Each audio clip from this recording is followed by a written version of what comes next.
Hello, hello. Justin D. Jenkins here with the Quintessential Gentleman, and I'm here with the star of Sinners, Miles Caton. How you doing, man? Good. How's it going? Good, bro. We're here in Brooklyn. Yes, You're sir. in the middle of this worldwide press tour and everything that's coming to you. How are you taking it all on right now? Oh man, I just feel super grateful. It's been a wild journey, but I'm here. Yeah. Blessed to be here. You definitely are here as an introduction to you and your talent.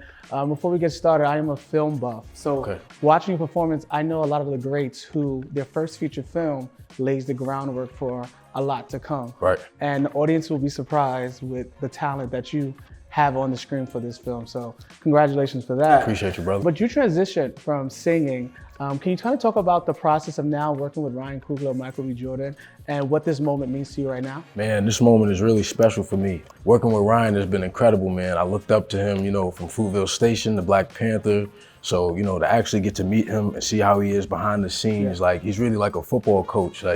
He's always working with us, during certain scenes, whatever we were doing, he would be in it with us. If we warming up, he's doing push-ups with us. He's getting us ready for the scenes. He's always willing to give me advice and stuff like that, so yeah.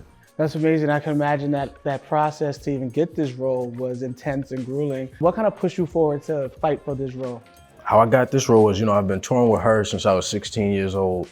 And after the tour, I think I was around 18, 19 years old. She called me one day and she was like, "Little bro, there's this role, somebody was out there in the crowd, they saw you sing, and I think, they might, want you to do this role." So I auditioned for it.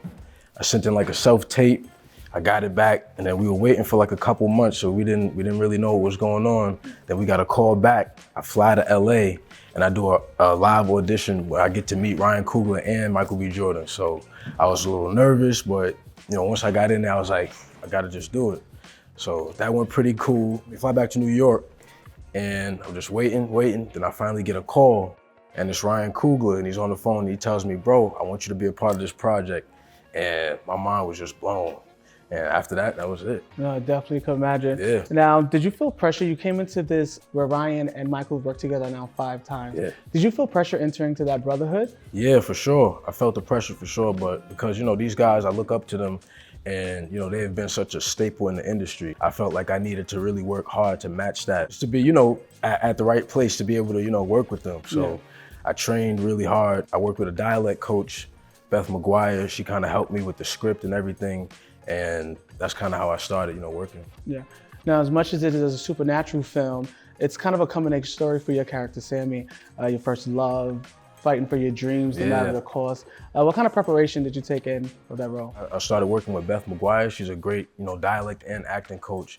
And she kind of helped me to break down the script so that I could kind of understand, each scene and how I need to be emotionally and, physically as, on set. So I started doing that, and then I also play guitar in the film. So I had to train and do that, with a resonator guitar. I had to learn the blues style. Yeah. So I had a slide, and I think I did that for about 2 months prior to filming. And then once I got out there, I felt like I was ready. Yeah, I remember the scene that as soon as, you just open your mouth and that soulful voice comes out. Who were the musical influences that you kind of tapped into to be able to create such a memorable character? For this film, I listened to a lot of Howlin' Wolf, Buddy Guy, B.B. King. Those are some of the guys that helped me kind of build my character's sound. Yeah, definitely. And now you're being thrust into this spotlight and this limelight. Again, it's going to do amazing things for your career. What do you hope to do with this platform that now you've created and to grow from it? Honestly, I'm hoping to be an inspiration to people who, have been kind of working behind the scenes. I've been, traveling for a long time, and I've been working a lot on myself. So I feel like I could be an inspiration to people who are just on the come up. There's definitely a cultural difference from Brooklyn, New York, to filming the South. Yeah. What shocked you most from just reading the script? Man, this whole script is wild, bro. It's a wild movie. Overall, just the action and the supernatural element of it really, is surprising. I remember first time reading the script, and, you're reading it, and then it takes a turn. I was like, oh, this one about to hit different. Yeah, this one about to hit different. Definitely packs a punch. Has a lot of heart in this film. For sure. Going in, thinking it's a supernatural film, I did catch myself wonder why I wasn't getting emotional by the end of it. Yeah. So what do you hope fans take away from this film? And personally, what have you taken away from this experience? Oh man, I've learned so much, just working with the actors that I've been able to work with. working with Ryan, an incredible director. But I think this is gonna be a real conversation starter. Like, it's gonna be something that we're gonna be able to talk about for a long time. It's culture, it's music. The film also highlights blues, you know, which is something that I've ingrained into my life. And it tells a real story. Yeah, it definitely does. So what are you most excited about just with this newfound fame? Hollywood is gonna be coming, all eyes are on you. Man, I'm excited for the opportunities that are gonna come my way, honestly. I got music that I'm working on, so I'm ready to share that with the world. And yeah, y'all just gotta stay tuned. That's definitely cool. What I like the most, you made a post in 2023, you talked about graduating high school. Yeah. Congratulations. Appreciate you, bro. What went into that? You come from a lineage of really talented in your family. Yeah. Did you have to sit down with your family and make certain decisions and the moves you're gonna make, knowing that you're taking this career path to just even finish? So from the beginning, like, my whole family has been super supportive. They knew that music and acting, all of that stuff was something that I would eventually do. So even from young, they kind of helped me, you know, and pushed me in that area. Once I started traveling, I was with my mom, and she was like, you know, if this is what you want to do, I'll support you. And we figured out a way to graduate and do everything online. So while we was on tour, I was, you know, doing stuff on my computer. So a lot of sleepless nights. A lot of sleepless nights, bro. A lot of grinding. That's what it is. You performed at the Grammys, the Academy Awards. Yes, kind of talk about music and what's coming next in that era for you.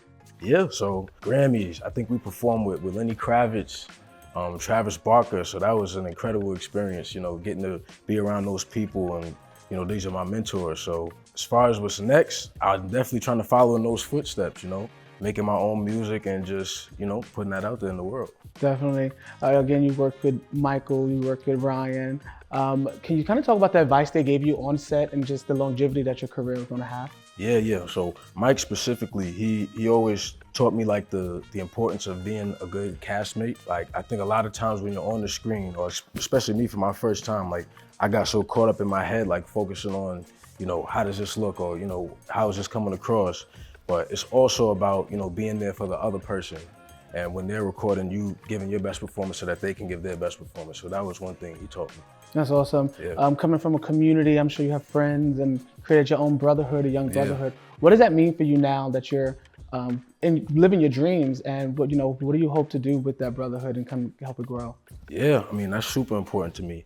I come from, you know, a family of strong men. My brother, he's always been by my side. He's like my best friend. You know, we grew up, you know, on that and just supporting each other, always being there. Yeah. Awesome. What is the dream project you hope to take on? I know it's really early in your career, but when you think about it, what is a dream role, a dream project? Man, I can't think, but I'm really into Marvel. Okay. So I'm hoping I could, you know, do something there. And then I'm working to put out my album too. Okay. And go on tour and stuff like that. You mentioned Marvel. Who's your favorite superhero?